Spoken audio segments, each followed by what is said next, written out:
বাবা সত্যি অন্যায় করে থাকে যেন সত্য যাচাই বাছাই করে তারে শাস্তি দেয়, যেন উল্টাপাল্টা কোনো তদন্ত দিয়ে তারে শাস্তি না দেয়, পুরো পরিবার শেষ না করে। আর আমার ভাইরা আমার মা যদি কোনো অপরাধ না করে থাকে, নির্দোষ হয়ে থাকে, তাহলে তাদেরকে কেন খালাস করা হচ্ছে না? এবং আপনার নান্দুয়ালি গ্রাম মাগুরাতে আছি আমি, এবং আমার সঙ্গে আছেন হিটু শেখের একমাত্র মেয়ে। মানে আপনি এখন এই মুহূর্তে কি চান? আপনার পেছনে যে ঘর বাড়ি দেখছি সব পুরানো, লন্ডভন্ড, কিচ্ছু নাই। আপনার দাদি গাছতলায় বসে আছে। আমি বলতে চাই, যদি আমার দাদি নিজের জায়গা নিজের ঘর বাড়ি দোষ করেছে, যদি কেউ করে থাকে তার শাস্তি হবে। সেই কারণে আমাদের ঘর বাড়ি পুড়াই দিছে। আমার দাদি এখন কোথায় খাবে? খাওয়ার জিনিসও তো ঘরে ছিল। আমার দাদি এখন গাছতলায় এর বাড়ি ওর বাড়ি ঘুমোই বেড়াচ্ছে, শুয়ে বেড়াচ্ছে, কেউ খাতির দিচ্ছে না। তো সে এখন কি খাবে, কোথায় যাবে? আপা, বাড়িতে কি কি ছিল? ঘরে তো আপনি দেখছেন সব তো লুটপাট হয়ে গেছে, অনেক কিছু পুড়ে গেছে, অনেক কিছু নিয়েও গেছে। আমি মোটর দেখছিলাম, পানির মোটর। জি, মোটর ছিল, কল ছিল, তিনটা রুমে তিনটা চৌকি ছিল, বারান্দায় একটা চৌকি ছিল, ঘরে ফ্রিজ ছিল, বাক্স ছিল, শোকেস ছিল, আরও যাবতীয় থালাবাটি হাঁড়িকুড়ি যা ছিল, কাপড় চোপড়ও ছিল। আমার দাদি শুধু তার একটা নিজের শাড়ি নিয়ে বের হয়েছে, তাছাড়া সবই ঘরে ছিল। মানে এক কাপড়ে আর একটা কাপড় জি নিয়ে বেরোতে পারছে। জি। আচ্ছা, তার তো অবস্থা খুবই খারাপ। আসলে বাড়িটা কে করছিল বা কে কিনছিল একটু বলতে পারেন? যখন বাবা জায়গা কেনে তখন তাদের একটা ছাপড়া ছিল। আমরা শুধু জায়গাটুকুই কিনেছি তাদের কাছ থেকে, তাদের ঘরবাড়ি যা ছিল তারা নিয়ে গেছে। আর আমার বাবা দাদি সবাই মিলেই কষ্ট করে এই বাড়িটা করেছে। আমার আব্বু গরু পুষতো, আমার আম্মু সেইগুলো খায়নি বেড়াতো, সেইটা বেছেই মনে করেন 4 মাস আগে আমার ভাইয়ের বিয়ের কথা শুনেই আমরা এইগুলো প্লাস্টার করেছি, ঠিক করেছি, ঘরের ভিতর বাথরুম গোসলখানা করেছে। এখন মনে করেন আমাদের টাকা পয়সা বলতে কিচ্ছু নেই, একদম নিঃস্ব ফকিরের মতন করে দিছে। আচ্ছা, এই যে আপনার বাবা সম্পর্কে যেটা শুনছি, একজন ওনার আগেও দু একটা ঘটনার কথা মানুষ বলতেছে, আমরা তো দেখিনি। আপনি তো জানেন, আপনার বাবাকে ভালো করে চেনেন, একটু বলবেন মানে তার কি আসলে কোনো সমস্যা ছিল?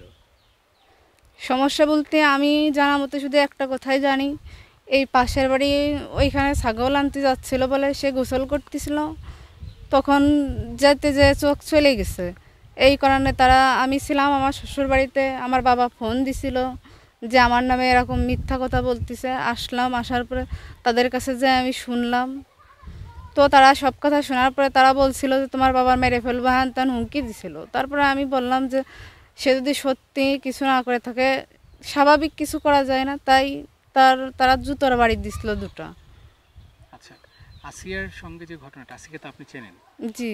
আসিয়া আপনার ভাইয়ের শালী, আপনাদের বোনের মতোই, বা আপনার সন্তানের বয়সও তো মানে আসিয়ার সমান। আপনার কি সন্তান আছে? জি, 5 বছর বয়স। ছেলে না মেয়ে? ছেলে। আচ্ছা, আপনার 5 বছরের মেয়ে আছে, ছেলে আছে। আসিয়ার সঙ্গে যে ঘটনাটা নিশ্চয়ই অন্য কোথাও তো হয় না, এই বাড়িতেই হয়েছে। জি। এটা মানে কিভাবে, মানে আপনি কি মনে করেন যে আপনার বাবা দোষী থাকলে একজনই হয়তো দোষ করছে, বাকিরা দোষ করে নাই, এরকম কিছু? জি, পরিবারের 4 জন লোকই কেউ কোনোদিনও চাইবে না নিজের স্বামী যদি অন্যের সাথে কথা বলে, তাই নিজেদের সহ্য হয় না। তো সেইখানে কি আমার মা চাইবে যে আমার স্বামী এই অন্যায়টা করুক আর আমি তারে সাহায্য করি? কি আমার ভাই চাইবে যে আমার বাবা এই কাজটা করুক, আমরা তাকে সহযোগিতা করি? কখনোই চাইবে না। যদিও কেউ করে থাকে, সে যে কোনো একজন করেছে, আর তার শাস্তি হওয়া উচিত, কিন্তু সঠিক তথ্য অনুযায়ী শাস্তি দেওয়া উচিত। হঠাৎ করে মিথ্যা তদন্ত কিংবা কেউ কিছু বলেছে সেই সব শুনেই যে তারা শাস্তি দেওয়া হবে, এটাও ঠিক না। এখন তো আপনার প্রথম দাবি হচ্ছে দাদি যেন ভালো করে থাকতে পারে। জি জি। দাদির জন্য তো একটা দাদের যেই ঘরটা ছিল, ঘরে তো কোনো অপরাধ করি নাই। দাদি যেই রুমে থাকতো সেই রুমটাও যদি রাখতো তাহলেও তো একটা কথা হতো যে তার জায়গায় তার ঘরটা রেখে দিছে। আপনি তো ছোটবেলা থেকে এখানে বড় হয়েছেন। জি। এখানে স্মৃতি যখন এসে দেখলেন ভেঙে দিল সবকিছু, খারাপ তো লাগছেই। খারাপ তো লাগবেই, কারণ বাবা মা সব কিছু শখ করে ছেলে মেয়েদের জন্যই করে। কষ্ট তারা হাজার কষ্ট করলেও ছেলে মেয়েদের মুখের দিক তাকায় সেই কষ্টগুলো ভুলে যায়। আমার তো খারাপ লাগতেছে, কিন্তু আমি মেয়ে হয়ে কিছুই করতে পারতেছি না, সত্যি মিথ্যা যাচাই করতে পারতেছি না, কোনো যোগাযোগ করতে পারতেছি না, বাবা মার খোঁজ খবর নিতে পারতেছি না। আপনি কি গিয়েছিলেন কারাগারে বা যোগাযোগ করার চেষ্টা করছেন, দেখা করার চেষ্টা করছেন? দেখা করার চেষ্টা করছিলাম, মানে বাবা মায়ের কাপড় দিয়ে আসতে গেছিলাম একদিন, চেষ্টা করছিলাম কিন্তু আমার দেখা করতে দেয়নি। কাপড় চোপড় কি দিছিল? জি, কাপড় চোপড় মানে আমি পুলিশের হাতে দিছিলাম, সে দিছে নাকি আমি এটা বলতে পারবো না। আচ্ছা, মানে গ্রেপ্তার হওয়ার পর থেকে বাবা মা ভাই কারোর সঙ্গে দেখা হয়নি আপনার? না না আপনার দাদি কি দেখা করতে পারছে? না সেও দেখা করতে পারেনি। মানে টোটালি তারা কেমন আছে আপনারা জানেন না? না। আচ্ছা, ঠিক আছে বাবা। মানে শেষ দাবিটা হচ্ছে দাদিটা যেন এখানে ভর করে থাকতে পারে।